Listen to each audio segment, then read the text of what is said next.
তুমি বলছো অসুবিধা হবে? বাইরে আমাদের বিরুদ্ধে গণ অভ্যর্থন শুরু হয়েছে। এখন তোমরা যদি নিজেদের মধ্যে বিবাদ করো। ওকে আমি কতবার বলেছি আর এখনো বলছি, আগে ঘরের শত্রুকে শেষ না করে বাইরের লড়াইয়ে যেটা যাই না ধীরা। তাহলে তো ড্যাড ওই মায়ের আগে ওই মাধবীকে শেষ শুনতিকে শেষ করা, কারণ ও যেভাবে এই মানুষের মান মর্যাদা নিয়ে ছিলমিল খেলছে,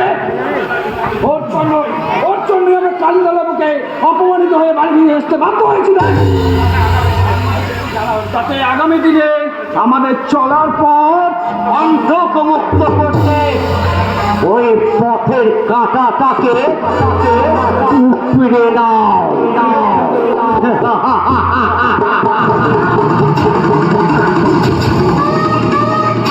আর মনে রাখি দুষ্টু গরুর চেয়ে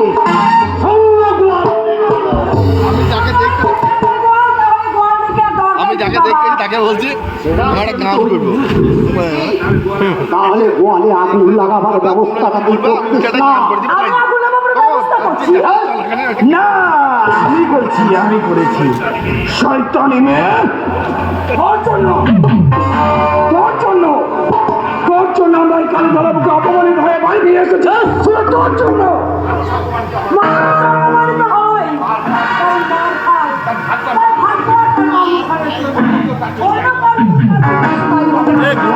আচ্ছা বুঝলাম। তা শোন না, বলছি আমি যদি তোর গলাকে বিশ্বাস করে তাহলে মৃত্যুর জন্য কি দায়ী থাকবে? তোর ভাগ্য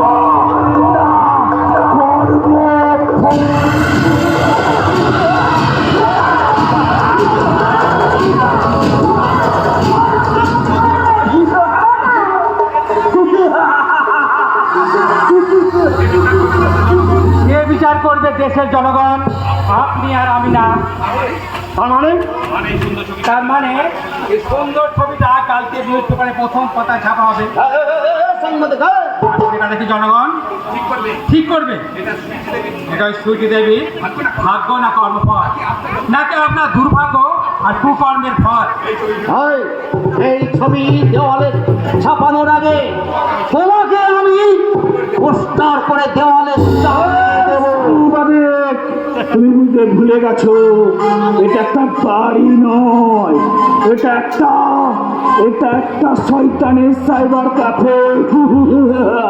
এখানে ঢুকা যতটাই সহজ, বেরোনো ততটাই কঠিন। আর বেরোতে গেলে বেশি কিছু না, আপনার ওই লাশটা কাল নদীতে জলে ভাসিয়ে দেব। ভুলেও কাজটি করবেন না বাবু, তাহলে সব কিছু ঘেটে ঘ হয়ে যাবে। তাহলে তখন আপনাদের বাপ বেটাকে আমার 14 পুরুষে পাঠাতে পারবে না। কেন? এটা আপনার মনে হওয়ার কারণ এমনিতে আজকে খবরে তাদের একটা ছবি বেরোচ্ছে তাতে আমি তো দেখা হয়েছে, তা দেখে জনগণ তারপর ওই সাংবাদিকের যদি কিছু হয় তাহলে আপনাদের ফাঁসির দড়ি তো আপনি গলায় পড়বেন না ম্যাডাম। তাহলে এখানে আপনি কি করছেন? যান ভিতরে যান। যাচ্ছি নিশান। ছোটা, তোদের ব্যাপারটা তোরাই সামনে। আমি কিছু ব্যক্তি হয়ে এখানে থেকে আমার তার কোনো লাভ নেই। আমি আসি, টাটা, বাই।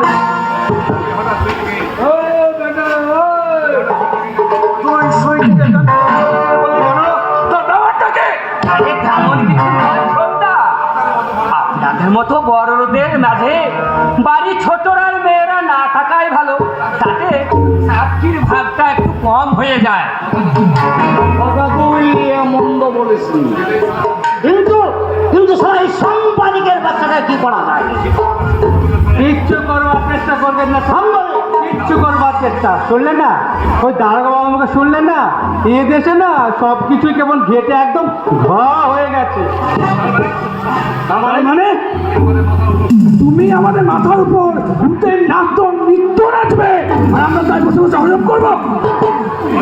অসম করা ছাড়া কি উপায় আছে ভাই? এই জন্য তো কবি বলেছেন, এই কালের চক্রবক্র গতিতে ঘুরিতেছ অবিরত। আজ দেখি যারা কালের শিষ্যে, কাল তারা অবনত।